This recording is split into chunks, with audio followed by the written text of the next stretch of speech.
Hey, everybody. Listen, welcome in the building. What is today? Today is Thursday. The week seems like it be going by so fast. Today is Thursday, October the 2nd. Trending topics. We in the building.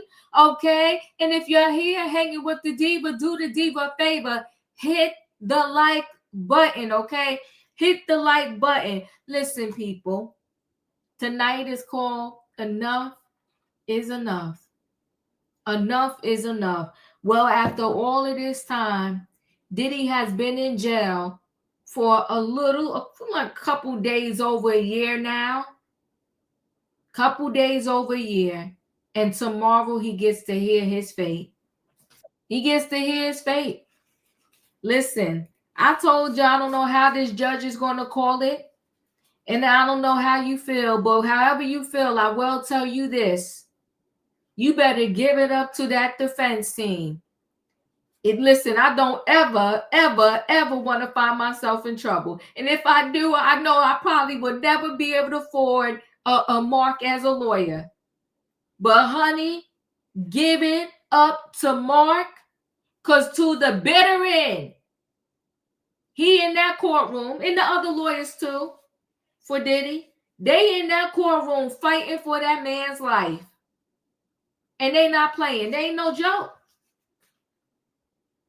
They wrote a letter to the judge saying, you know what, the prosecution is playing games. I told y'all they was running a circus. He said they playing games. And I'm a paraphrase. He pretty much said they have been disrespectful to the jury. But I told y'all right after, hey, y'all, I see y'all out there, Best.BK, Nadra. I hope I pronounced your name right. Roy as well. Thank you for being here. Miss Amy, Snoopy. I appreciate y'all. But I told y'all from the beginning they was running a circus. And if you go and watch any court TV or anything like that, no matter who wins or loses in the case, the defense and the prosecutors will come outside and say thank you to the jury.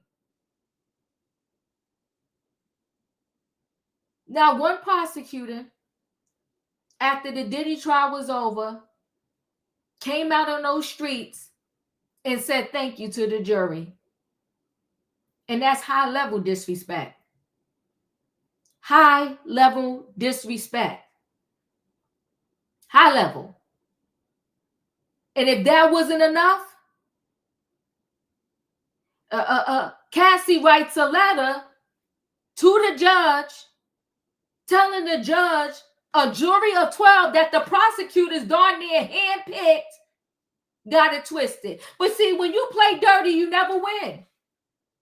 The prosecutors were playing dirty even before they picked Diddy up, because they knew that Diddy came to New York City to turn himself in. What flight risk brings themselves to the city? He don't live in New York. He live in Miami. He came to the city to turn himself in, and what they do, they did reverse Uno. He was supposed to turn himself in the next morning. They picked him up that night. They've been playing dirty. They made sure that he wasn't going to be able to get, in their eyes, a jury of his peers that was non-biased. Why? Because every single day, from the moment they arrested him, they made sure that they kept smut in the news. They played that video of Cassie about 1,000 times. They played it so much, I can see it in my head right now without the video playing. I see the video in my head. Why? Because that's how many times they played it. Every news article they wrote about Diddy, they made sure they called him a disgrace, a monster, whatever nasty name they could come up with. And there's these pictures from a white party that there's these two girls that kind of hugged up. They looked half naked.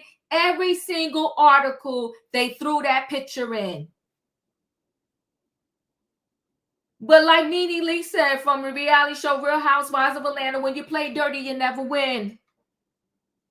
They play dirty from the door.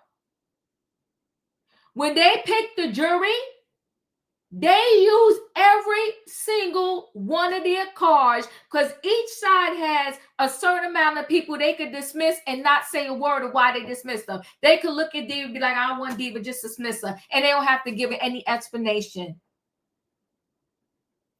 Every single card they had to dismiss the jury without an explanation, they did it. And the defense said everybody they happened to dismiss looked black. They was like, no, we wasn't being biased. So they played dirty. Listen, Damien played dirty before he left. They played dirty when they went to raid his house. They came there with Armageddon. I know gangsters, straight up gangsters that have terrorized the streets. And when they went to pick them up, they didn't have army of trucks. They act like that child. They play dirty from the beginning. That's all I'm gonna say. Because y'all know when I get into this story, I could go on and on. They play dirty. And the defense said, enough is enough. You're doing too much. Now y'all writing a letter. Y'all want him to get a sentence for something he was found not guilty of. So everything you saying, okay, that's cute, that's nice, but that's not what he was found guilty of. Like we got to stop this already. And honestly, the judge should have told the prosecution, because the judge, he liked to give instructions. He liked to tell people what to do. He liked to tell people when to shut their mouth. The judge should have told the prosecution, okay, y'all lost, let it go. Let it go. You want a man to do 11 plus years off the Mann Act, and we got people who unalive people, and they ain't even doing that type of time. We got this cheerleader from Kansas. They found her baby wrapped in a blanket, in the closet, in a garbage bag. Now, it would have been one thing if she wrapped the baby, stuck the baby in a closet, just wrapped. She wrapped the baby and put the baby in a garbage bag. And I'm not saying they should have, but they never called her a monster. They never said anything crazy. And let me tell you this, hands down, if it was a black girl who wrapped her baby and put that baby in a garbage bag in a closet, she would have been called all kinds of monsters, and she would be sitting behind bars right now waiting for her trial. I promise you that.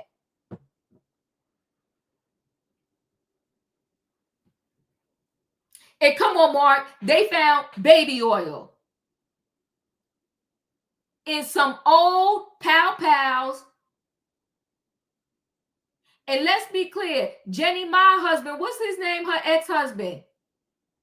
She had ring footage from her house, and that man had more rifles and stuff in his house than they found in Diddy in this raid that cost them all that money. Mama Misa, I'm sorry. Kansas, not Kentucky. Jeezy, thank you, Katrina. I'm sorry. And Diddy wrote his letter. And he told the judge, I can't change the past. I want a person in the chat to let me know, can you change the past? If you always hear me talk here, I said, we got to live in the now. I can't do nothing about yesterday. I don't know if I'm going to be here tomorrow, but right now, this is what I can deal with. He said, I can't change the past.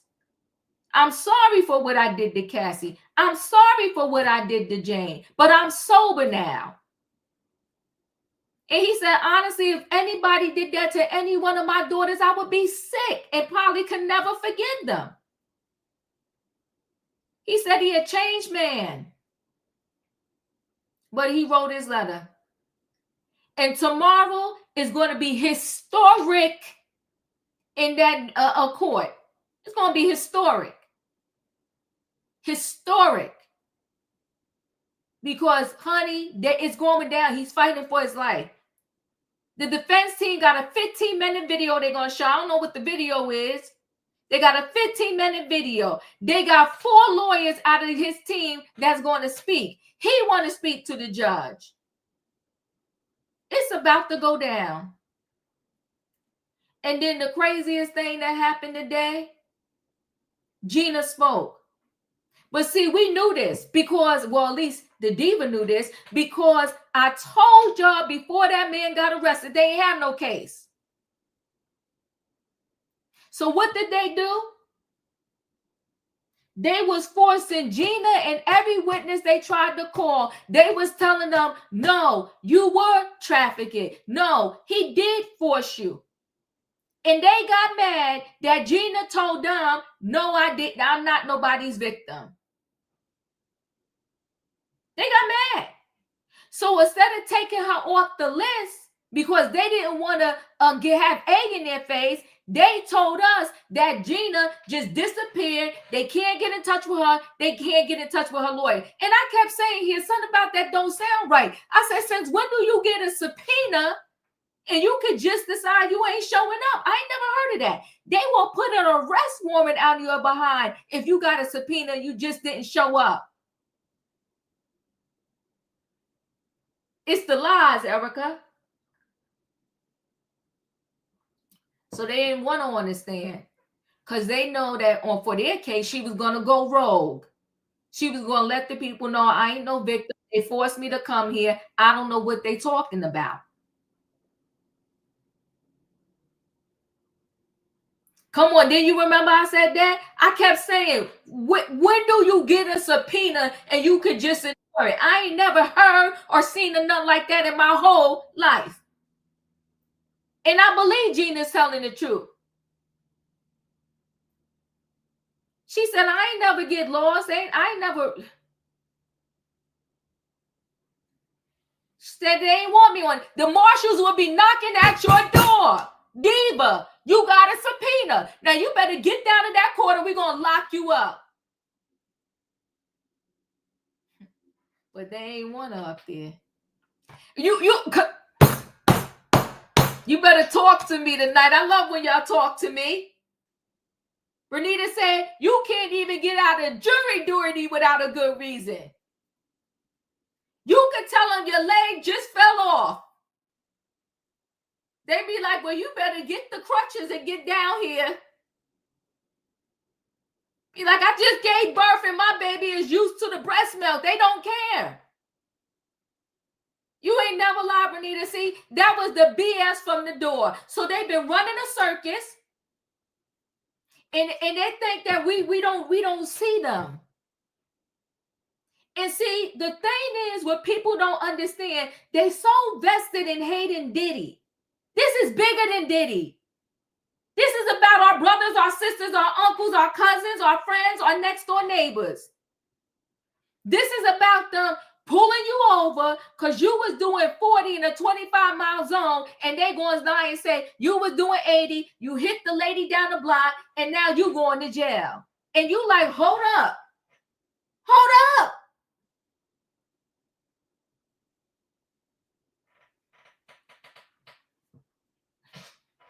And you know, some of the people, they think they don't understand I'm an OG. Okay, I'm 55. They think they're going to come in my comments with the, you a Diddy lover. I'm over that. Y'all go sit down somewhere. Stay where you at with no education and being ridiculous. 11 years for the Mann Act is insane. But we're going to talk about it. And if we get to it, if the Diddy doesn't take up the bulk of our time here, we're going to talk about this concert chaos. I don't understand why people so angry. Why people so angry? I need to know why people so angry. This concert goer, he's at a concert and he's in the wrong seat. And let me tell the truth right now.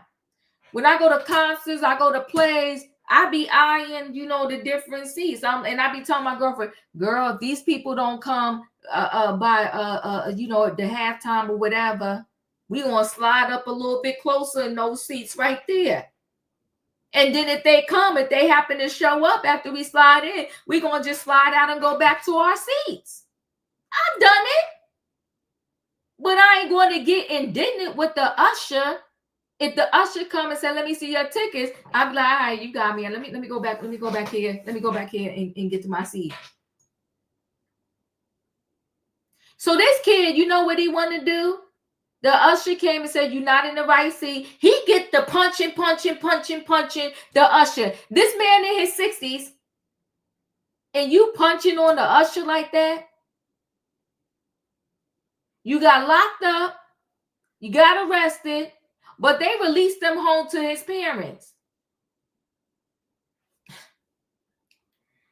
The world is crazy, but we're going to talk about it if we get to it. Let me tell you about Denise Richards. You know what? I think it's a song, or it's a singing, or it's something, and it said, "God bless the child who has his own." Whether you the male in the relationship or the female in the relationship, you got to have a little stash. You got to have your own. Even if you are dealing with the breadwinner got cash for days, you have got to have your own. Now, Denise Richards and her husband, Aaron, they separated. And Denise was the breadwinner. But in the house, he had his mother, his father, his cousin, his brother. Everybody was living there. I guess he just said, "Come on, live in the mansion with me, Denise." And the kid, I don't know what they was doing over there. But I know everybody was living there in the rented mansion that Denise was paying for with all her OnlyFans money and her Real Housewives and reality show money. She was paying the bills. So Aaron wanted to say they had millions in the joint bank account before they broke up. And Denise ain't playing in these streets. Denise froze him out of all the accounts. She did what the men usually do. She said, "Not my money." She froze him out of all of the accounts. And now he said he needs the judge. He said, "Judge, I need $150K like right now, or else I'm going to be homeless." Well, Aaron, shame on you. Listen, I'm not one to be telling nobody to do no OnlyFans. But I don't know where Aaron's talents are. I don't know, was he an act? I don't know his story.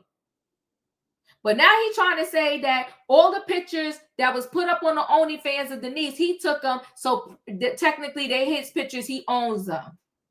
Because he's the one that took the pictures. Aaron, you a nice looking man.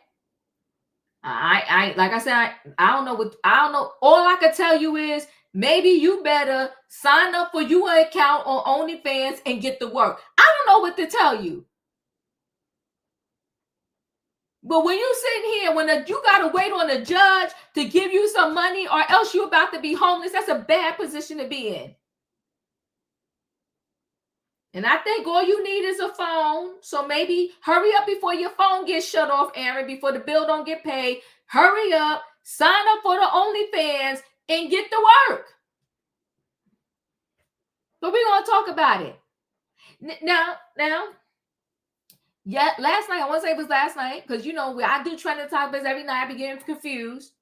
Last night that Brittany Renner, she wanted to go off on her baby daddy and his new wife, and how the new wife got Birkin bags, Chanel bags, living in a rich house, showing off her designer clothes and all that. Well, she should have just stuck to business and said, "I need more child support." No, she wanted to call out the wife. So the wife had a message for her today, and it wasn't pretty.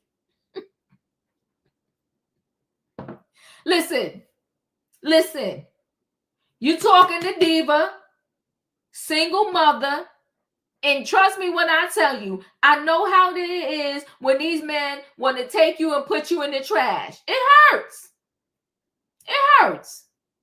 And then they get somebody new, and you like, all this I did for them, and now they with somebody new, and they getting all the benefits. It happens. And it hurts. But you got to know how to pick yourself up and move on.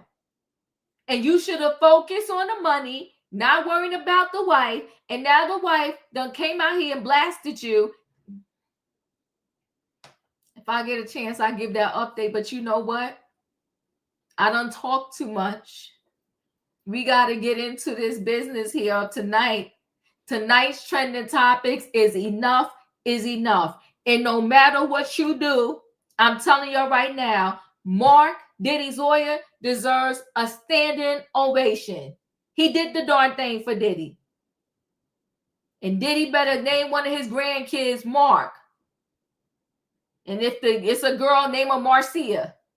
Because he did the darn thing for you. You know what I need in the chat? I need a what? I need a choo-choo. All aboard, everybody. It's Thursday night trending topics. We got stuff to talk about. The title is called Enough is Enough. Diddy speaks. His lawyer speaks. Gina speaks. The people are speaking, okay? We got the concert chaos. Denise Richards' husband. Let's bring the people on in the building. Hey, Wayne. Hey, Diva. Hey, Julius. Katrina. Hey, y'all. Hit the like button. Queen Tosa and Felicia. All right. Hello. So listen, guys. Okay. So let me share screen. And first let me just show you this. Child, listen. Child, when you want to sit here and play stupid games, they say you get stupid prizes. So we did this story last night on Brittany Renner and his wife. What's the name? What's his name? Alicia. She has something to say to the baby girl. Hold on, watch this. That type of thing. Since we have so many pocket watchers, let's give them a show, shall we not? Let me just show you the day in the life of a people's princess. We got Chef Melissa who just made breakfast. I already started eating, so don't mind that. But we have like a little breakfast taco, and then she made some protein bars. And then she makes the kids lunch for tomorrow. Then we got you getting into everything. Day in the life of a stay-at-home housewife. Except I don't stay at home. I'm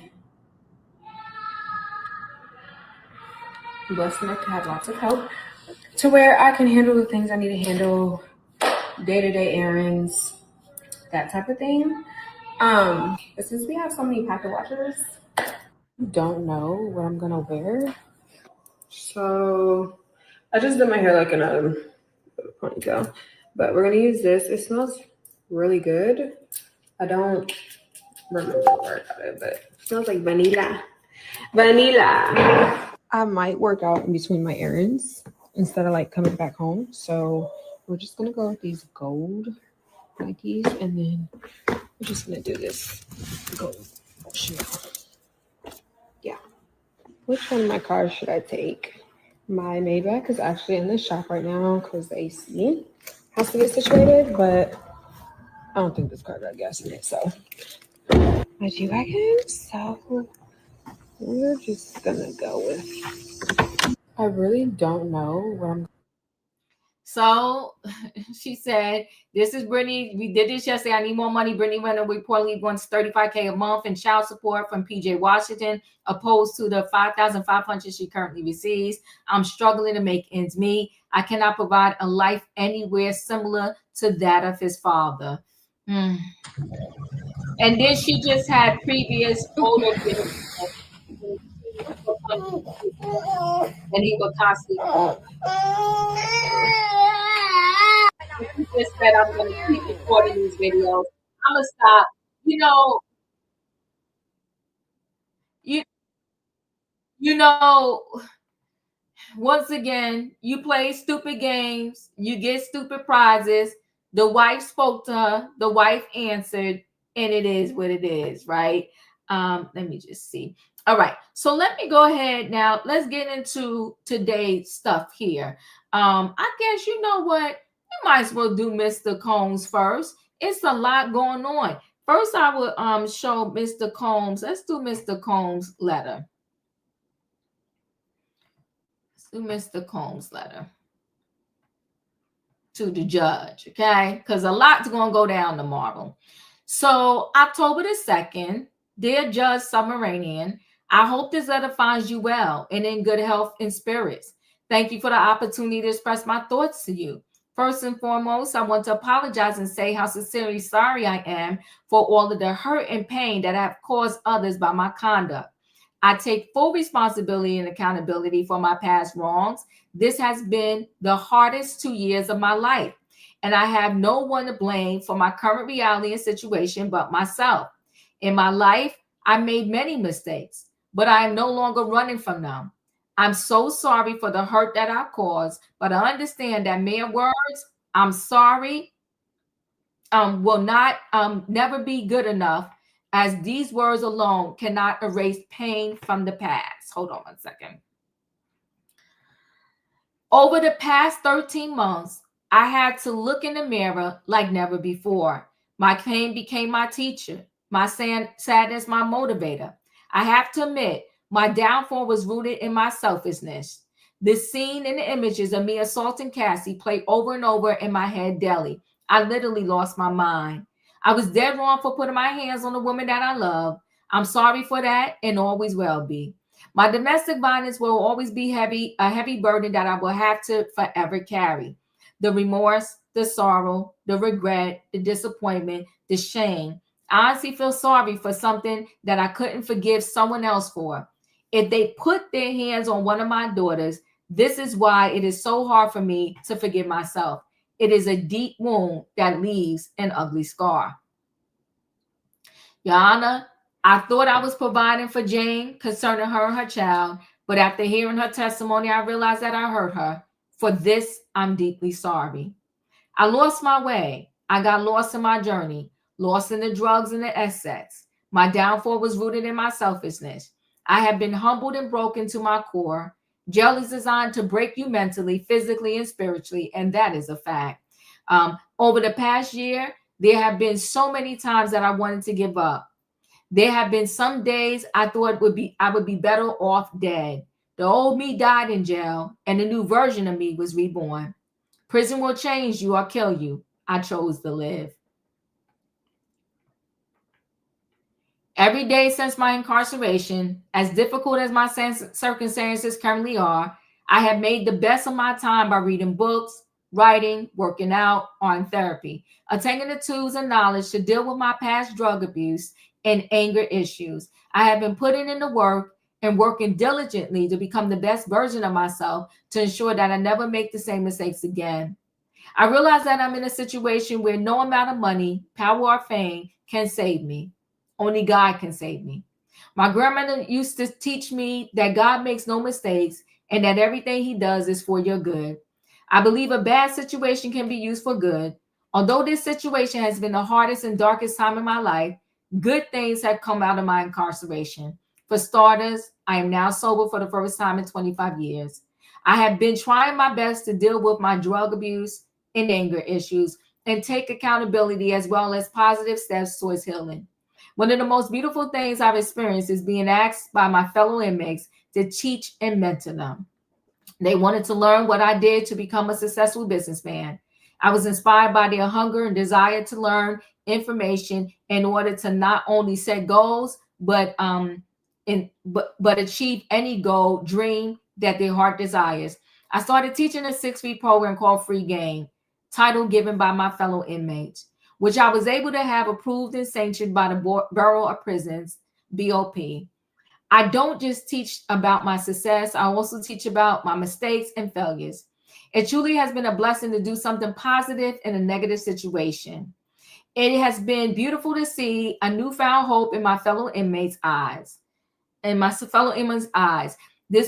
most shocking thing was to see the unity and the peace the class has produced. As you are probably aware, jails and prisons are segregated places. However, in our class, we have Black, Spanish, white, and Asian all together in one room, learning and working together. We have an interpreter for the Spanish-speaking inmates. The biggest miracle that I've seen with this class is all of the gangs, such as the Bloods, the Crips, the MS-13s, and 18th Street, in one room working together. I'm also proud to say that since this class started, there have been no fights in our unit. The class has also helped me in my time of need and despair. Being able to do something good for others has also given me much needed hope. God bless me with this opportunity to help others, and I will continue to do so. I ask you for mercy today, not only for my sake, but for the sake of my children. God bless me with 7 beautiful children, 3 sons and 4 daughters. Their names are Quincy, Justin, Christian, Chance, Jesse, Delilah, and the newest addition, a 2-year-old daughter, Love. 4 of my children lost their mother, Kim Porter, as she tragically passed away in 2018. I am their only parent. I failed my children as a father. My father was murdered when I was 3 years old, so I know firsthand that it is not what it is to not have a father. More than anything, I just want the opportunity to return home and be the father they need and deserve. God also blessed me with the greatest mother in the world. My mother sacrificed her life and dreams to provide for me and my younger sister, Keisha. She worked 3 jobs to make sure we had a roof over our heads, clothes on our backs, and the best education. My mother is now 84 years old and recently had brain surgery. Despite her own health challenges, she attended my trial every day. I have always been her primary caregiver. It breaks my heart that I put myself in this situation, and for the first time, I'm unable to be there for my mother when she needs me most. As I write you this letter, I'm scared to death, scared to spend another second away from my mother and my children. I no longer care about the money or the fame. There's nothing more important to me than my family. I understand that one factor the court has to consider is deterrence. Deterrence for me and for others to ensure that no one follows my footsteps and makes the same mistakes. For over a year, I've been locked in one room with 25 other incarcerated people, sharing the same one room. In this room that I share, there are no windows. There is no natural/clean air. There is no sunlight. We all live in one room. We eat, sleep, use the toilet, take showers, and prepare meals all in the same room. The conditions that my actions have placed me in are inhumane. I don't tell you this for pity or sympathy. I'm simply sharing my truth and the truth of my fellow incarcerated people. We have no clean drinking water, and we have to boil our drinking water. We all share one washing machine, which is broken. I'm surrounded by drugs and live every day with the constant threat of being stabbed for losing my life. Again, I'm not expecting pity or sympathy, but my time at MDC has changed me forever. Prior to being in jail, I took care and was present for my family. Being in jail and because of my conduct, I lost the ability to care for my mother. I lost the ability to effectively raise and support my children. I missed my 3 daughters' proms and graduations. I had missed taking one of my daughters to college. I lost the freedom to teach my 2-year-old how to speak, dance, play, or be there to console her when she falls down or has a nightmare. I started from nothing and worked hard to earn everything I had. But because of my conduct, I lost all of my businesses. I lost my career. I lost the charter schools that I started. And I have destroyed my reputation and stained the reputation of those that work for me. I lost my being present with my family. Between all of my losses and lessons, I can state for a fact that I will never be in another criminal courtroom again. And I do not believe any other person would do anything similar from fear of similar punishment. If you give me a chance, I would like the opportunity to share my story with people to prevent at least one person from making the mistakes I have made. I can't change the past, but I can change the future. I know that God put me in here to transform me. Since incarceration, I have gone through a spiritual reset. I'm on a journey that will take time and hard work. I'm proud to say I'm working harder than I ever had before. I'm committed to the journey of remaining a drug-free, nonviolent, and peaceful person. I thank God that I'm stronger, wiser, clean, clearer, and sober. God makes no mistakes. I realize that this child has received a tremendous amount of global press, and Your Honor may be inclined to make an example out of me. I would ask Your Honor to make me an example of what a person can do if afforded a second chance. If you allow me to go home to my family, I promise I will not let you down, and I will make you proud. Today, I humbly ask you for another chance to be a better father, another chance to be a better son, another chance to be a better leader in my community, another chance to live a better life. I am writing this not to gain sympathy or pity. This experience is simply the truth of my existence and has changed my life forever, and I will never commit a crime again. Thank you for your time and consideration, Sean Combs. Whew. Okay. Let me share a screen again. Yeah, that was heart-wrenching. Let me see. Okay, now I want to share this. Now, his team, this is pretty long. I'm going to read some of it, and then I'll let you know pretty much what the rest said. But his team had to respond to the prosecution's recommendation of an 11-year sentence for these two Mann Act charges. The light is shining in my face. I got to move it a little bit. All right. So let's see. As we have emphasized many times, the jury has spoken. That's why this is titled Enough is Enough. This is the defense team's response to the prosecution asking for 11 years. The government presented its best evidence to 12 citizens to try to prove Sean Combs used threats, force, fraud, and coercion to compel his girlfriends to engage in freak-offs and hotel nights, and it failed. Mr. Combs now stands before the court to be sentenced for much less serious offenses. In fairness, justice, and the U.S. Constitution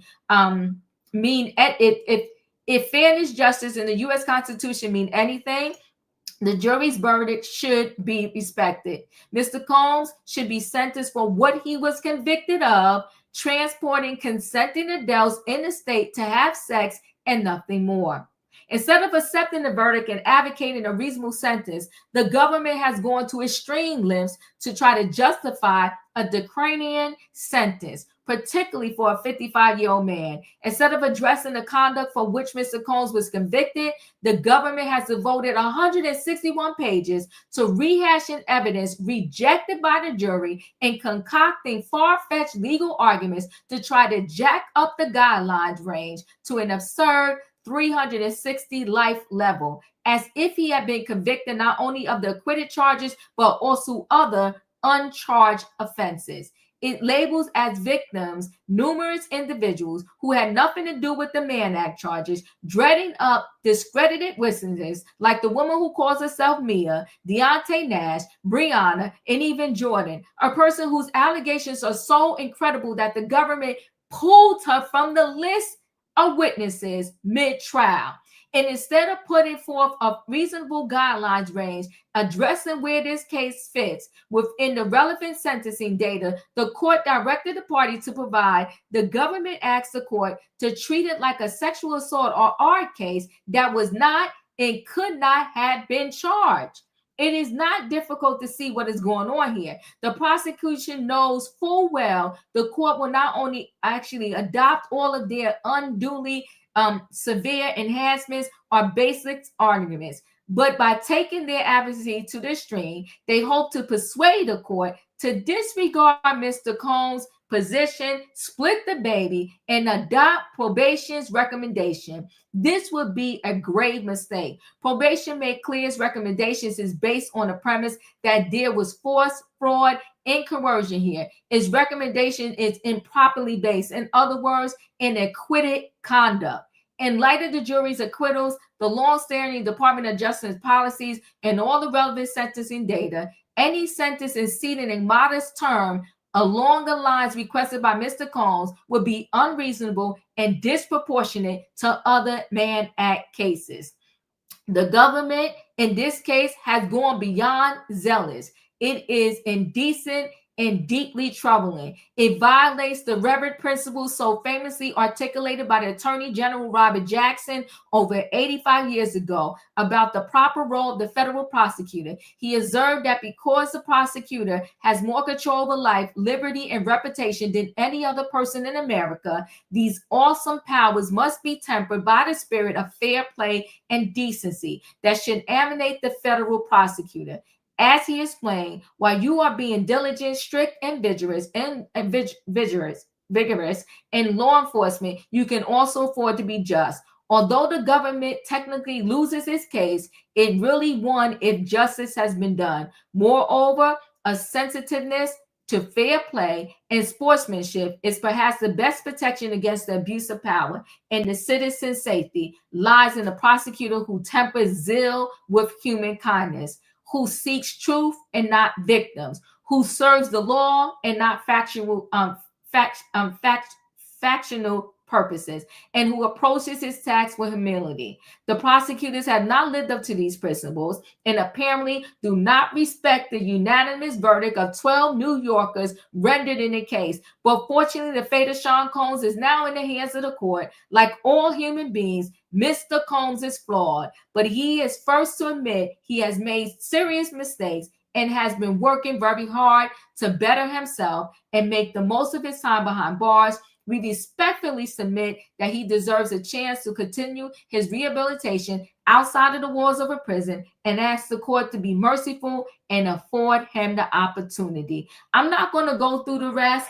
I think that's pretty much enough for us to get the gist. The prosecution is acting a straight fool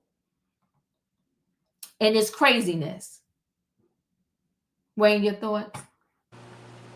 Can you hear me? Mm-hmm. Okay. I hope it goes well for him tomorrow. It's a shame he had to write a letter like that. You would have thought he committed M. Mm-hmm. I know you got to do what you got to do, but it's just a shame he got to beg. Mm-hmm. He's begging. He got to beg on things that people pay a fine for. Woo, you better talk about it. And that he's at the mercy of the mechanic. And for some reason, I don't know why this judge has it out for him. I can't understand. I mean, they need to be investigating the judge or something. What's going on? I mean, it doesn't even seem like he's going by law or what. I mean, it's like they're making up their own thing. This man been in jail way longer than anybody. I mean, he should have been out once they found him just on the Mann Act, whatever. I mean, he could have been released on his own recognizance. But I don't know if they're trying to make a statement. They're trying to make an example. I don't know. But this man should not have been in jail as long. So I hope tomorrow, this letter falls on the judge's heart and he just let him go, because I can only imagine. And I believe him. It ain't the fame, none of that right now. It's his family. And to be away from that long for something so minor is just appalling. Thank you. Julius, your thought? I'm gonna skip this one, Diva. It's like all these stories. It's just. Thank you. Queen Tulsa? In my humble opinion, I kind of feel like,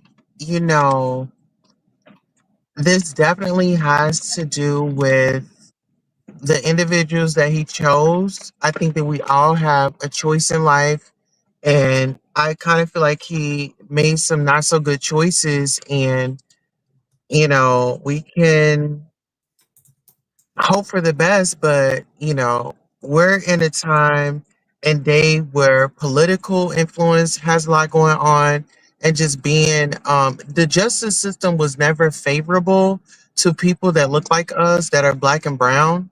And so you know it's a lot. Those are my thoughts. I'll yield the floor. Thank you. Callie, your thoughts? This is ridiculous. And to me, this has never been about Diddy, even though I do feel a little bad because I think that this man really does care about his mother and his children. And I also know, and I can tell you this for a fact, I don't even need to be a DA. Had Cassie called the police when the incident happened, he would have not done 10 years. I doubt if he would have even done 10 months. He would have probably gotten a little anger management. And that is the reality of what the punishment would be for what he did to her in that video. And personally, going back a little bit, I think her letter was just done just to taint his image a little bit more before the sentencing, because the judge is aware that he's not sentencing him for a crime against her. The judge knows this. That was to be put in Billboard magazine so the public can read it and get confused, because that's how they've been trying this entire case, with putting a bunch of false information, frivolous and made up lawsuits out in the press to try to taint the jury against this man in an effort to frame him.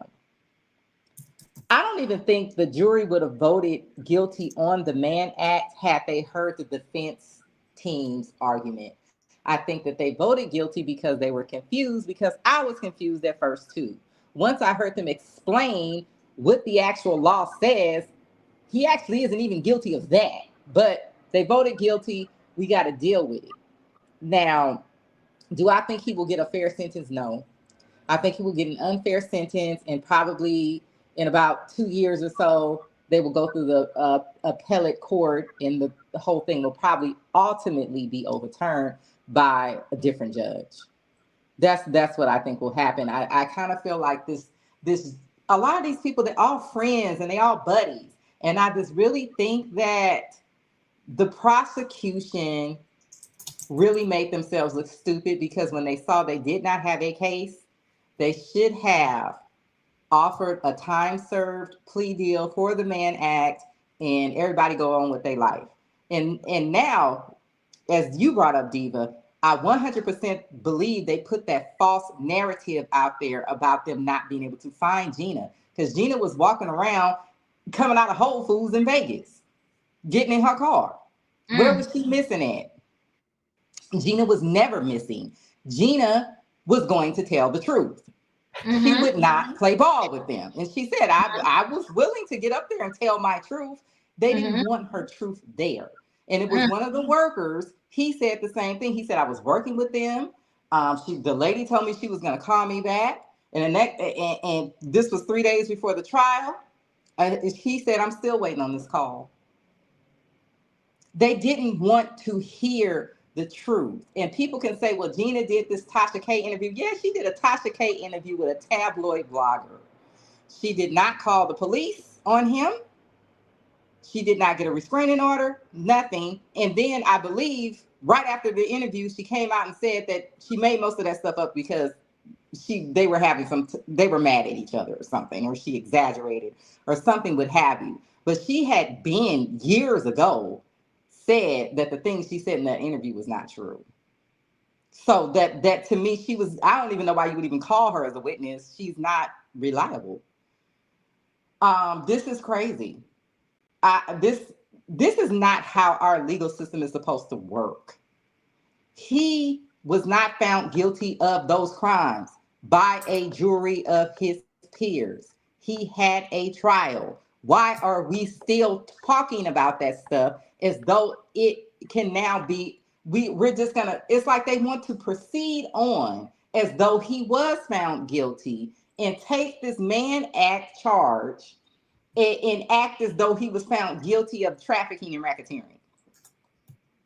And I don't even think the defense team saw this coming, because they would have defended against this Mann Act charge had they saw it coming. This is something that I don't think that has ever probably never been done in history of the American court system. I highly doubt if it has.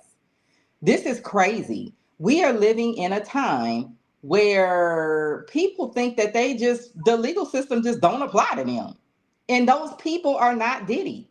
This is the ironic thing. People think that he's getting a privilege of some sort, or he's getting some kind of lenience. No, something is happening to him that wouldn't even happen to a toothless bum. If some bum got charged with the Mann Act, they would not be doing this to him. This is insane. This is a whole environment that we're living in. And it's not just 47, because it's on the other side too, where you literally have people that say, the law shouldn't apply to me. I don't care what the law says. I should be able to do what I want to do. And now we are literally taking the right away of an American citizen to a fair trial and say, yeah, we know you had a trial and we know the jury said you wasn't guilty of that, but we gonna just charge you for some other thing as though you did do that. How? This is not right. And I don't want the legal system working this way. And everybody is, not everybody, but a lot of people are running around on their high horse thinking that this can't happen to them. People get wrongfully accused of things all the time. You don't have to have been flying people out to end up in this situation. You could just get accused of something. You could get a bunch of parking tickets and they can decide, you know, we actually think you were shoplifting. So we're gonna charge you as though you was shoplifting and give you a sentence for grand larceny. Because when you was parked in that handicap, we felt like you stole something. We can't prove it, but we kind of felt like that's what you was doing when you ran in that Target and parked in that handicap spot. So now we gonna give you this grand larceny. We gonna sentence you for parking in this handicap spot as though you was stealing over $1,000 worth of merchandise out of the store. That is how people are asking the system to work. And I don't know what is going on in people's minds that they hate Diddy to this degree. Diddy is very problematic. Yes, he is, but it ain't that serious that we need to be changing how the legal system works. Well, that part. Yeah, I hope that he gets a fair sentence tomorrow, even for the sake of his kids and his mother. I can imagine my mother being 84 years old and I'm in this type of situation. Oh, Lord, that must be like killing him. But, you know, I mean, he did take accountability. And I do think that the message is being lost here. Instead of people getting the message of you shouldn't mess with substances. This is how you end up making these bad decisions and doing these. You better talk. You better the talk. message has become, I hate Diddy. Yep. Cassie has no accountability for her actions. Which is, side note, this is why we will never have a woman president. I hope people understand this. Because you cannot have a narrative that Cassie was groomed and then have a woman president. Those two things don't exist in the same world. You being able to, being willing to do some morally despicable things because you want to bag off a dude is not somebody grooming you. It's not. And she never couldn't leave. Even from what we saw, guess what, y'all? She did leave, and that didn't happen because he didn't want her to leave. It happened because she took his bag and his cell phone. It's not right. Well, I don't want to go back to that. That you know the point. One of the points is that if he was so dangerous and was going to do something to you, when you left with the trainer that he paid for, and an average man, if he's paying for your trainer and then wake up and find out that you sleeping with said trainer, they're gonna lose their natural mind. He let you walk. Exactly. Yeah, that was my only point I was trying to make. Is that, if he is so dangerous, something would have happened to you a long time ago. You made a fool out of this man. Like, girl, are you? Her and Doug, the lawyer, and her homeboy that's over here on Good Morning America. I hope all these people get their karma. I don't even feel sorry for Cassie anymore at all. Not at this point. Let me move to Katrina. But you know what, Claire? Yeah. Okay, so I think when we make other points, it gets people think we're going one or all. Let's be clear. Yes, he was dangerous, but I'm going to back up to what Callie said. The bigger point is, and somebody put in the chat, say no to drugs. Hello, Nancy Reagan. Nancy Reagan, I believe, was the president's wife that started that campaign that said, say no to drugs. When your mind is altered, you have people that make bad decisions when they're drunk. When they're drunk drivers. How many drunk drivers have killed people? You make bad decisions when you're taking stuff that is altering your mind. And he said himself, for the first time in 25 years, I'm sober. When you're not sober and you taking all kind of altering mind substances, you're not going to be this perfect person. Yeah, they was beating on each other. Yeah, he was beating on them. Yeah, he had anger management issues because he was taking everything known to mankind under the sun. Katrina, your thoughts? Hey Diva, hey panel, hey chat. The only thing I can say is Diddy just better be on his knees praying to the one above. Um, Hopefully he'll get a fair shot tomorrow. If the judge do it right, it'll be shocking that he did make the right decision or whatsoever. And I know people keep saying that we're supporting Diddy and all that. No, it's not to think about supporting Diddy. It's supporting what is right. It could be Wayne. It could be my son. And I've seen, like you said, you got people like NBA YoungBoy and all these people with the Pow Pows and stuff like that, but they got a pardon. You know, they're out of it. You know what I mean? And look what their charges were. But you got this man with, I guess, with the Man Act whatsoever. And I don't see how that is anyway, when he wasn't even the one that was taking them across the state line. He wasn't making the phone calls. Cassie was making these phone calls.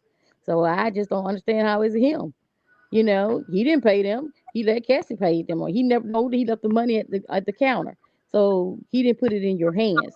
You know, I'm gonna be honest with you. I think he's playing games with that. To be honest with you, Yeah. I'm gonna be fair here. Give me 1 minute.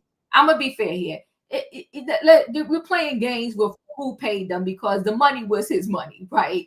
I mean, that's a little tricky, slippery slope here. But I think the real point is the charges are for the Mann Act. May his sentence be according to the Mann Act charges, and stop bringing in stuff that he was found not guilty of. Go ahead, continue, Katrina, and then 48, you'll be next. I'll be right back. You're right. It's ridiculous, and we just hope that the judge do the right thing tomorrow. All I can say is, did get on your knees and pray, because this judge is, I don't know, allegedly, I don't know if anybody greasing his palms or something, but this is some crazy mess that this man is going through right now. But that's all I got to say. I mean, we ain't said it all for a whole year now, so we'll see how it goes tomorrow. 48, you next. Diva, panel chat, hey everybody. Um, this is what I thought it was gonna be. I thought that, they were gonna make Diddy sit and, wait until that sentencing date. But if Diddy wrote the letter that, Diva read out, if he wrote it, those are his words, I think that he learned his lesson. And if the judge would like to keep him to that letter at the very end, I think it would do Diddy some good to keep up with his sobriety and let it be part of, I don't know, probation or however they do it, to where he's mandated to um, maybe even volunteer some of his services to young people, like he said that he was doing in the jail already on the outside, to help the community and help other people, I guess, not make decisions or bad decisions, like he said, but like he did, I'm sorry. But I do think that he should get out. And if the judge wants to be a good judge, I think that letting him sit the time out now until the sentencing shows that he's a tough judge, that he means business. I think to have him do any more time would just make him seem like an unjust judge. So I hope that he does do the right thing. I appreciate you. Thank you, 48. Anti-Afro? Yes, hello everyone, Miss Diva. Yes, I just want to say, number one, I'm not going to review the trial, but I think the reason the prosecution lost straight up is that none of those witnesses were credible. You had too many people with immunity. So I think that was lost. That wasn't going to work. There should have been other people on trial with Diddy, then he would have been convicted. But I do believe time served is appropriate, plus 3 years of probation, because he has not addressed his substance abuse issues. He's institutionally remiss because it's not accessible. So you need to have actual treatment on the outside. But I do think he has properly served his time. Give him the same sentence you give the white folks. I want to act like a white person when it comes down to this, because I deserve what they deserve. Fair treatment when it comes to sentencing. And I think that's what he deserves.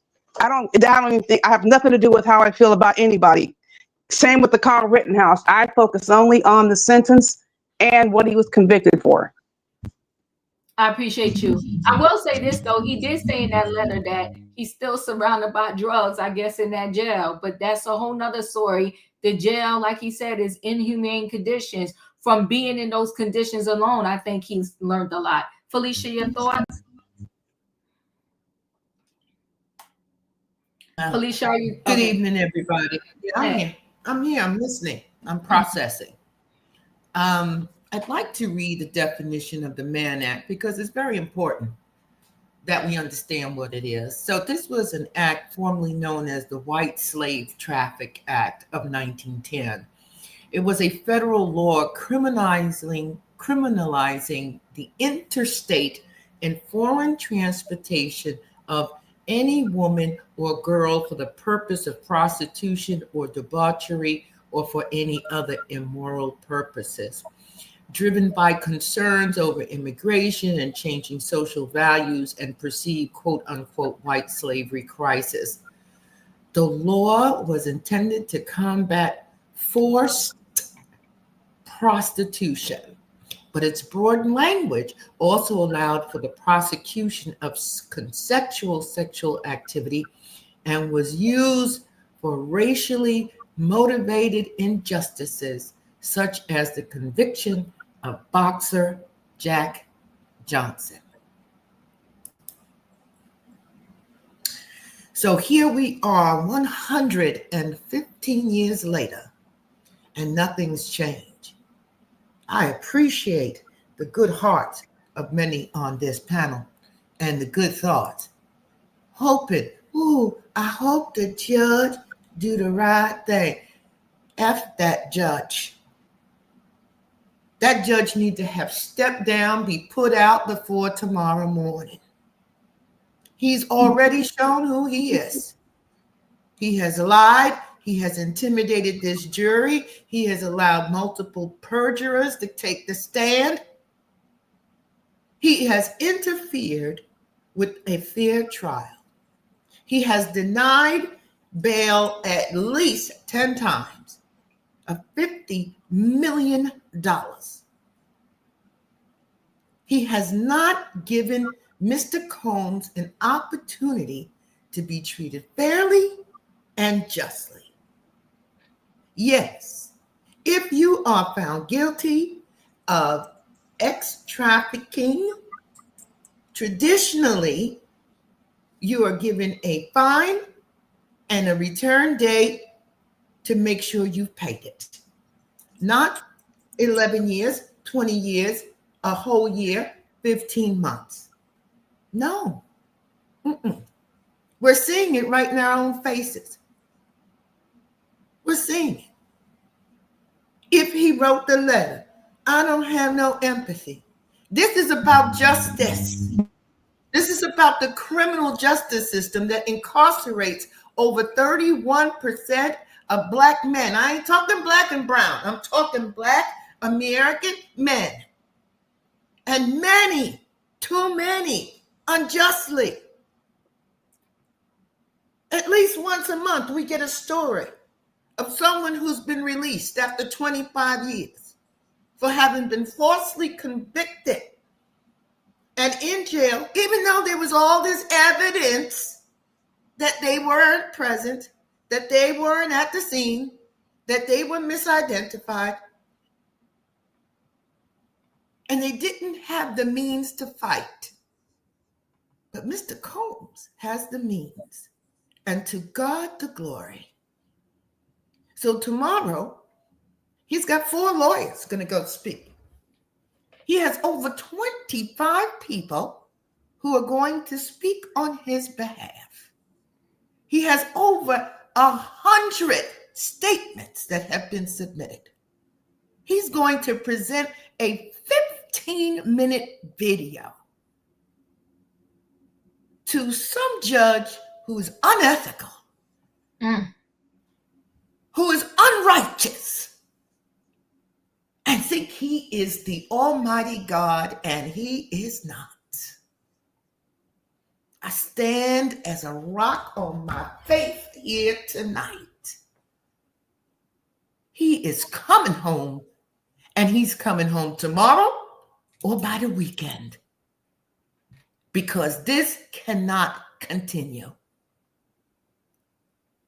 If he didn't have the means or the money or the opportunity, he would be doing 20 years in that jail based on lies and mischaracterizations and assumptions, because people want his money. What is this? The envy of wealth. This is what this is. So many celebrities Diva has done and talked about on this panel. Very few are certified billionaires that pay their taxes, their child support, their mortgages, educate their kids, love their mothers. They didn't find anything, nothing, but two beat down, angry old women who said he wouldn't marry me. He wouldn't make me number one. So he should get life in jail. We need to do better, because he don't get free tomorrow, we getting locked up the next day. Woo, child. Woo. I'm done. Well, you drop the mic and say amen to that. I mean, we're going to see tomorrow. I do know this. I don't know any others. And I really don't, I'm going to be honest with you, I don't particularly lean over maybe this content creator over other, and I don't normally even mention other content creators on my channel because that's just not what we do. But I did just happen to see they're already lining up to be in that courtroom.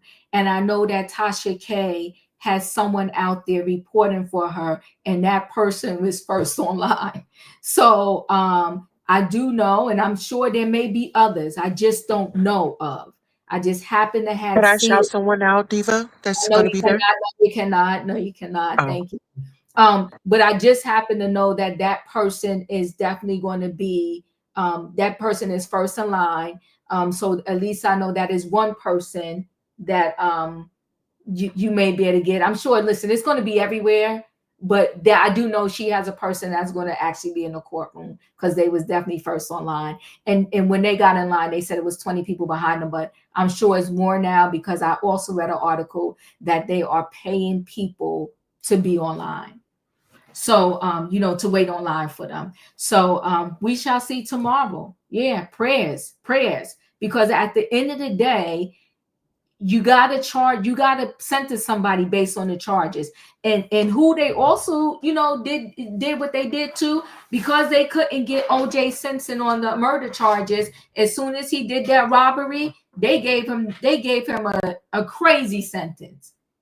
They upped the charges because they was mad that they didn't get him on the murder charges. So I'm going to go ahead. I'm going to just do one more story since we're already an hour in. I'm going to do this story with this young kid. I don't know why people are so angry. Let me share screen. Tara, I appreciate you always supporting the channel. Y'all all do. Whether you come here and just hit the like button or you end up giving me a super chat, I appreciate all the support, and I appreciate y'all for always hanging in there with me, whether you like what I'm saying or not. So Tara, much love. Thank you so much. Okay, so I'm going to go ahead and roll into this next story. Let me share. If I could share a screen. Okay, I think this is it. Let's take a listen. I think that people should be able to go to T-Mobile or any other venue in the city, purchase a ticket, and enjoy their show. And it should not be interrupted by people who misbehave. The T-Mobile Center employee on the receiving end of a brutal attack at T-Mobile Center at a concert Sunday shares his story with Fox 4 now. Kansas City police arrested a teenager for beating up a 66-year-old guest services employee. But that teen has since been released during the police investigation. Fox 4's Malik Jackson live in downtown Kansas City outside T-Mobile Center where this all went down. Now, Malik, how's that employee doing? He says his injuries are both physical and psychological. He does. Thomas Langley, a 17-year veteran guest services employee right here at the T-Mobile Center, but he still thinks it's important to share his story, and he's doing so first right here on Fox 4. We want to warn you that this video is hard to watch. I mean, it is serious that I went down and had blows to my head. That is 66-year-old Thomas Langley describing the moments he's thrown on his back and repeatedly punched over and over again. And the only thing on his mind? Just getting him off me. Because he was so enraged, so we were in essence trying to protect the fans. This all happening Sunday at the NBA Youngboy concert. The teen was arrested but since released to his parents pending the completion of the investigation. He was asked to move to another place because his ticket wasn't where he was sitting, and immediately he just completely lost it. Pastor Robert McDaniel was at the concert. He witnessed this, and this is his video. We asked why he thought taking the video and sharing it is important. He says so as to illuminate what's going on. But there's something going on in his heart that he needs to be fixed, and what that is his emotions. He needs to learn how to operate and work through and process through his emotions. Did you ever think in your entire life, or at least the last 17 years where you've worked as an employee with the guest services at T-Mobile, did you ever think that you would be in a situation where you were so desperate, feeling as though you're fighting for your life? No. The message is, as young adults or people growing into adulthood, we need to learn how to control our anger. The mayor is also weighing in a statement in his office says that the mayor condemns violence in all forms, including in our entertainment spaces, concerts, sporting events, and community gatherings. They should be safe places of joy and connection, not fear or harm. As for Slangy, he will be meeting with KCPD on Friday. And another note about the person that was performing here at the T-Mobile Center, NBA Youngboy. Well, he had a concert slated for tomorrow at the United Center in Chicago. Well, the United Center, the venue, has canceled that concert, and it will no longer be taking place in the Windy City. As this story continues to develop, of course, as always, Fox 4 will stay on top of it. So here, because he had somebody fighting at his concert, now that Chicago said, you know what, they're not playing them games. They're not even going to have the concert. This is just a sad situation. Let me see. I have a little bit more I might add to this story. Let's see if there's a little bit more.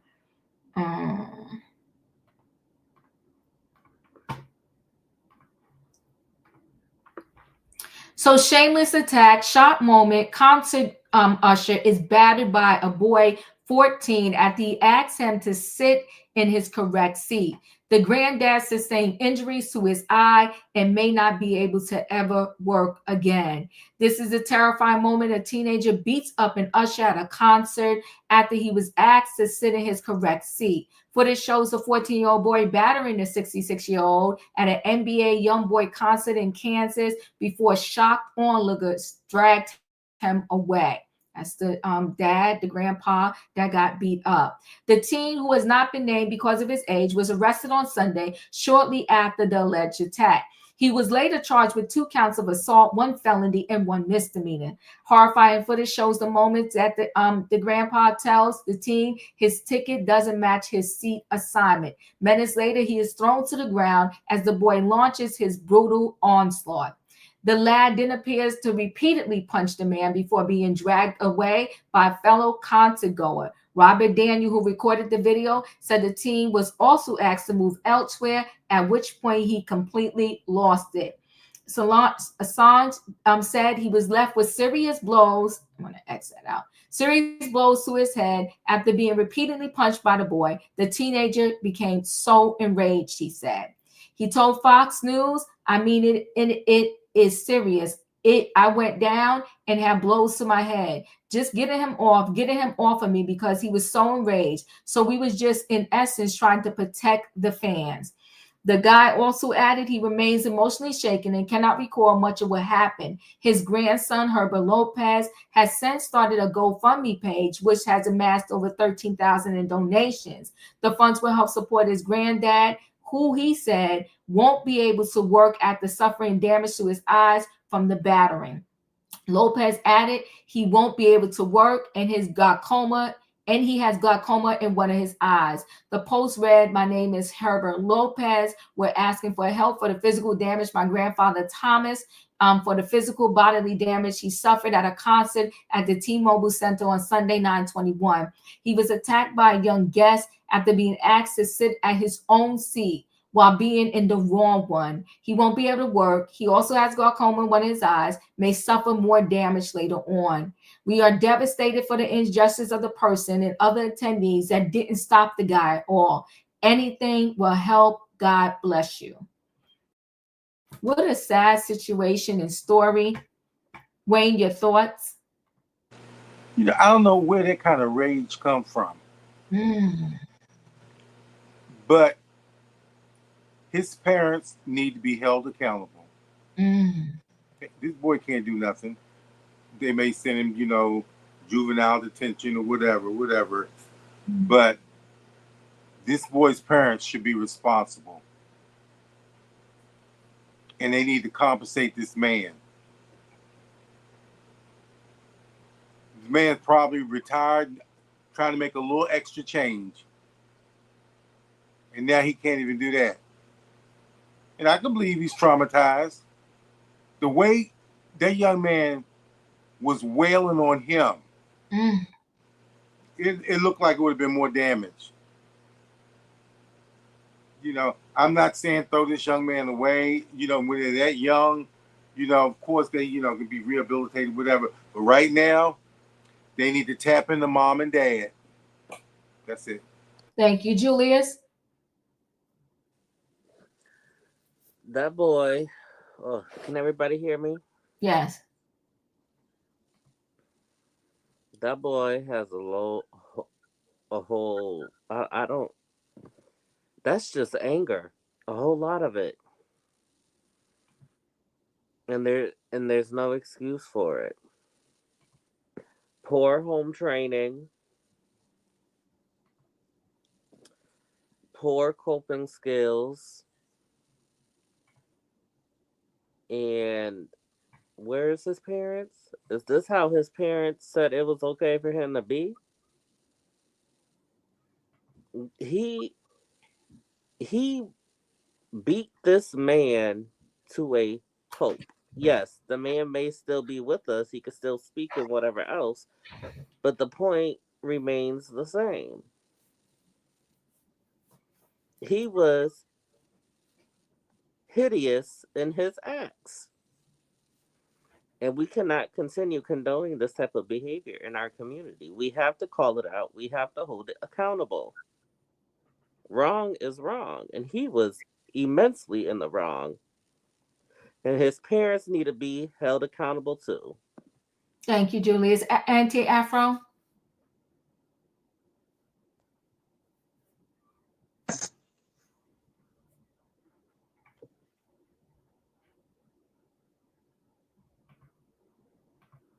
I don't know what's going on. 48?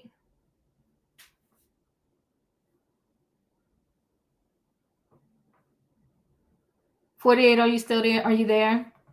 Yeah, I'm here, Diva. Okay. Yeah, it was sick. I'm sorry, y'all. I was eating some chicken and waffles. Let me turn this down.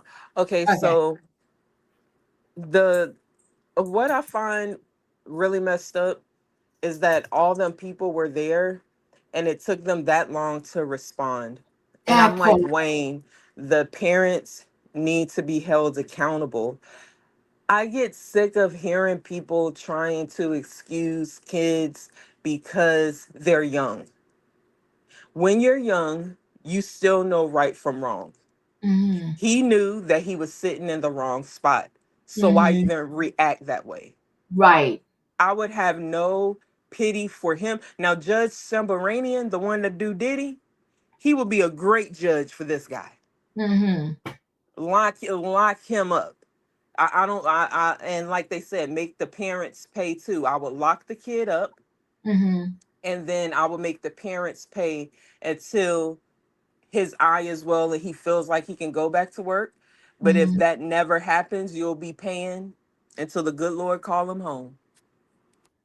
Thank you, Felicia. Okay, I didn't realize it was up. Sorry for my delay. So watching all of that is just painful. Mm-hmm. But more painful is knowing he's only 14. I don't even know what he was doing there. I don't know who bought his ticket. I don't know who accompanied him. I don't know what was going on. I feel incredibly sorry for the usher.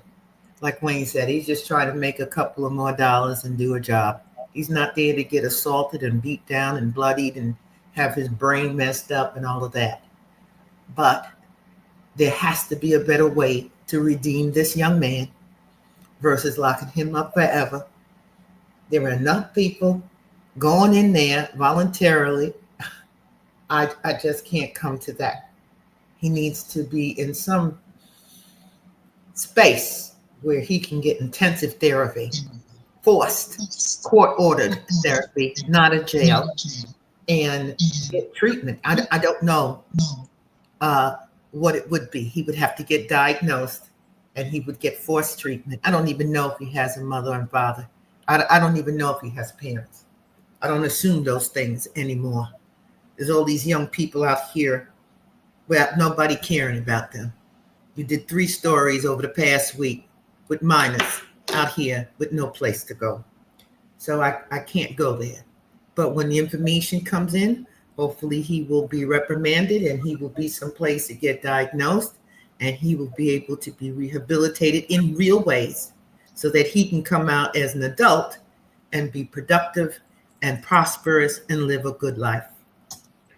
I'm done. Thank you. Katrina? Amen, Miss Felicia. You're right. And the person that there was, I think Diva trying to troll me tonight. Didn't I just say NBA young boy got a pardon from Trump? Um, the person that he's coming to go see you sometimes you attract the energy that Mm. you are. This boy, the one he was coming to go see. Now you talking about RICO charges and stuff like that. If you look at this child, that child charges, and he's 26 years old, prescription forward charges, um, kidnapping charges, pow charges, assault charges, and all that. So all that energy around this, and this is the person that you going to go see at 14. Mm. You know, we can't. Everybody's not going to do the same thing with their kids. But like I said, sometimes you attract the energy that's around you. And like I said, NBA YoungBoy is no poster child.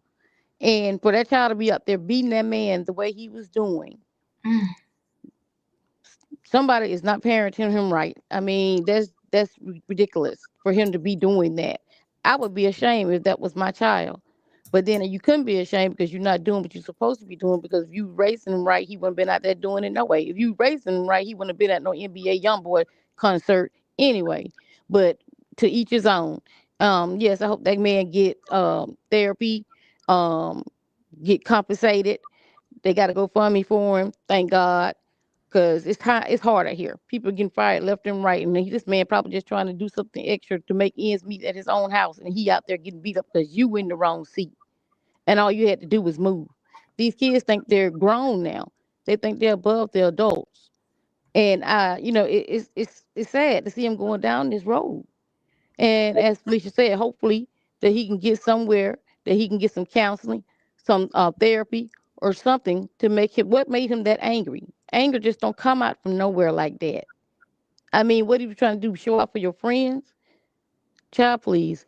But anyway, I just wish the guy get good help because this man probably need help himself. Being attacked that way. But we'll see how it goes, Diva. That's all I got.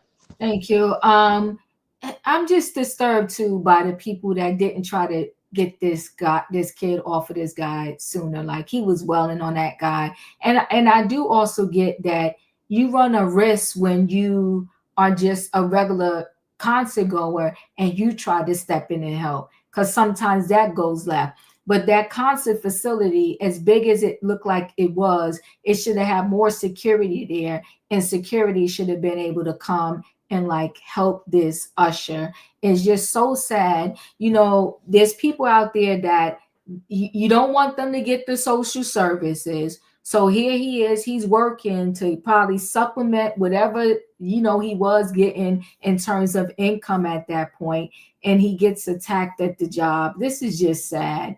Callie, your thoughts?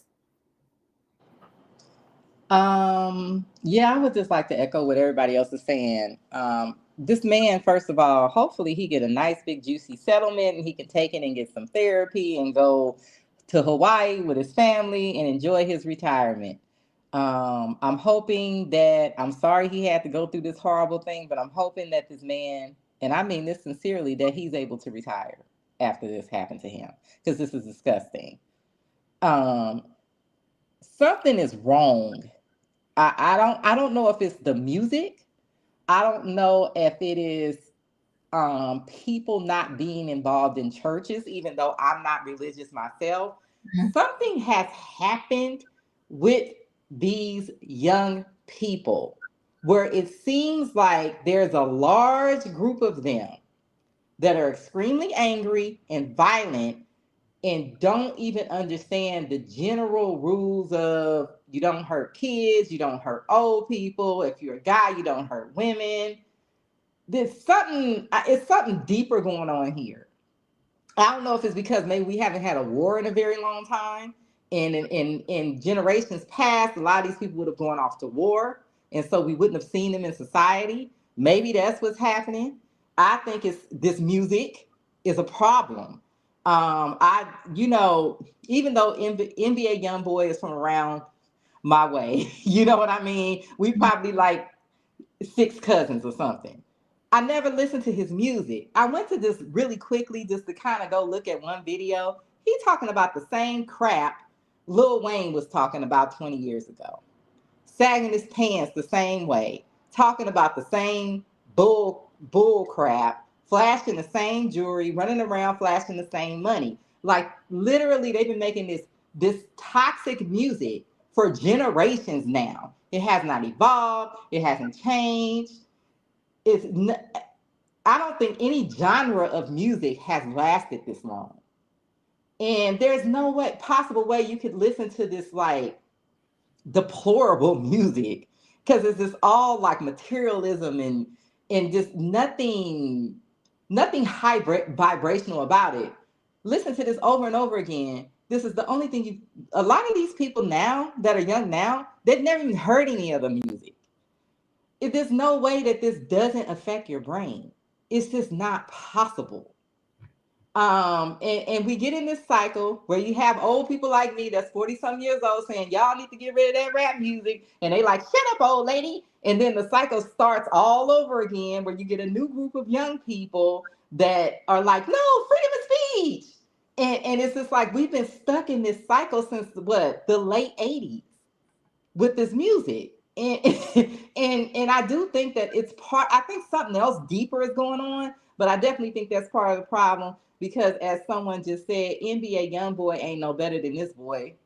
The NBA YoungBoy like just turned 25. He got like 8 kids or something. He got all kind of charges on him just for weird stuff. These tickets ain't cheap. So if he was there, he either got some parents or he doing something. He got some money from somewhere. Because NBA YoungBoy is a huge artist. He actually has the career that a lot of these people that we hear about every single day that we think they have, but they don't. They just paying to be posted on the blogs. He actually has that career. Like he's huge. So I don't know. I hope that there is somebody out there that will get this boy into some type of treatment, because putting him in jail ain't gonna do nothing. He needs psychiatric help. He needs some type of detention too, if you ask me. I mean, I get it. I don't think jail is a rehab, but I also don't think that some of these people, like, you got to show them, like, okay, you want to play games. It's not going to be all therapy and going here. You're going to have to do some time for your crime. And I'm gonna say this also, that, you know, a lot of kids listen to the rap music and these different things, and they're all not out there like beating people down and stabbing people, whatever. I think and maybe the music might be a piece of the contributing factor, but I think there's a lot more going on with you when you take things at that level, you have that much anger. And he was released home to the parents. He was released home to the parents. Hey, Bubba, I ain't see you in a minute. I see you out there. Anti-Afro, your thoughts? Yes, sorry about getting kicked off. No worries. Obviously, this is not the first time he's engaged in that conduct. Nobody is going to react in that manner for the first time somebody irritates you. Number one. Also, I heard that the concert in Chicago and Detroit has been scrapped because of this incident. Yep, it has. Both. And then also, he has a felony charge and a misdemeanor, but it's in juvenile court.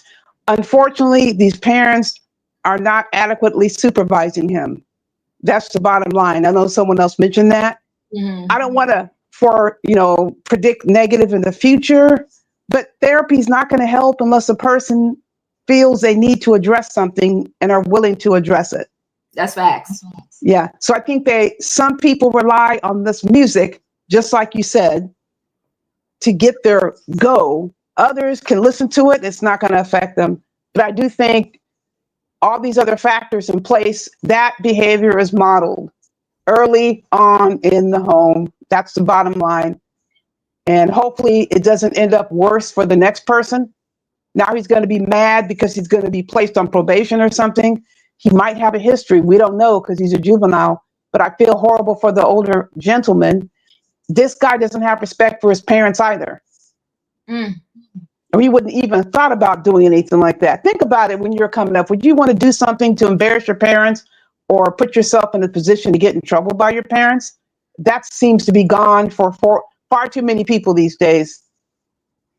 No, I do agree. And I want to say this also. He's very lucky because the man fell back. He could have hit his head on the chair the wrong way or hit his head on that floor. I mean, he was welling on him. And like we said, you knew you wasn't in the right seat. I have done it in plenty of concerts and venues where I'm in there and I'm like, all right, I'm back here. Nobody's up in those seats. And I just mosey on down. But there's no way if they come and say anything to me that I'm going to be wilding out. And there have been some just where I just straight up asked them. I said, listen, we did intermission. Nobody seemed to be sitting there. Can I go? And some of them be like, just go ahead. Like, go ahead. you know, so I mean, but if you're being asked to move because that's not your seat, just move. I mean, that was overkill. And I think eventually one of his friends pulled him back. Whoever ended up pulling him back, he's probably extremely lucky because I would have continued to well on the guy, and God only knows, maybe that guy wouldn't have been here. Okay, one more thing. Let's hope that the family doesn't get so angry that they do something. Yeah, I don't know, but well. Anyway, listen, guys, I appreciate y'all. We got along. I'm gonna X off the last story. I'll adjust my title. We'll do Denise Richards and her husband another day because tomorrow is going to be Diddy. I already know tomorrow is going to be. I probably can set up the live now. It's going to be a Diddy day because we're going to know what the sentence is. And no matter what time the sentence comes out, I'm still going to just address it. Once I do my normal trending topics at 8 p.m. Eastern Standard Time, and we'll have a whole discussion here. But like I said, I do know of one content creator. I didn't see everybody. I just happened to see a clip that Tasha K has somebody boots on the ground, and that person, I'm saying, definitely going to get in the courtroom because they was number one in line. So I don't know who else is out there. I'm sure there are plenty of others that are going to be out there. But tomorrow is definitely going to be a historic. Let me mute you, please. A historic day, because this was a history. This case is historic, and it's breaking history in a lot of different ways. I've never seen, and I haven't been so much invested in too many court cases, so that could be part of it too. But I've never seen such egregious acts in real time happen in a courtroom. Okay. Tedessa, you hope Armand Wiggins is there. Yeah, well, he was there for the whole case. I'm not sure how many of them probably flew out for the verdict. But like I said, I do know that Tasha K has somebody boots on the ground. But this whole thing has been so egregious from the beginning. It's just going to be interesting to see what this judge says and does tomorrow and how this thing plays out. Felicia, you want to say something before I close out? Yes, thank you. I was going to support what you said. It is a fact. It is the most expensive prostitution case in American history. Wow. Even more so than Heidi Fleiss, whom we know was a pimp.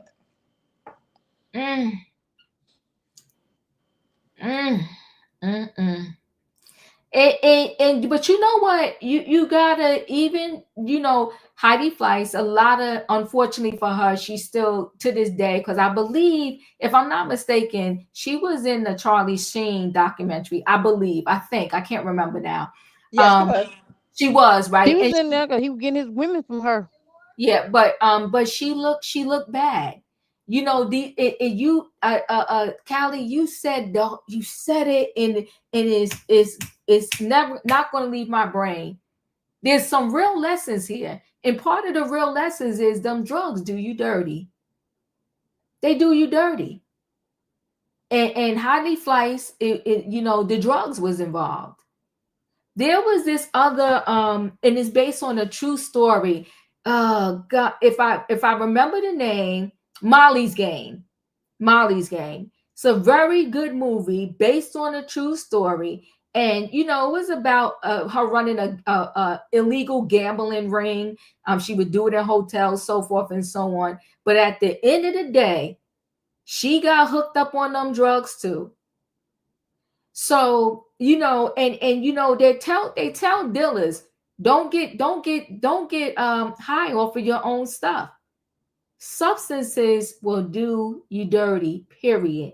And I don't want to get crazy, because some people, everybody, matter of fact, I ain't gonna mention it, but there's some gateway drugs that people feel are just okay. And all I could tell you is a drug is a drug is a drug. And you don't know, I could take the same drug as somebody else and I'm strung out and the other person is fine. But you don't know if you're going to be that one. All I can do is holler, Nancy Reagan, may you rest in peace. Say no to drugs. Listen, people, y'all know the routine. If you didn't hit that like button on the way in, hit it on the way out. We got a good conversation ahead of us tomorrow, and I'm praying for his victory. I'm praying for his true justice. And, he wrote that letter. We're going to see what happens. Thank you, guys. Good night and goodbye, everybody. Choo-choo. Cha-ching, cha-ching.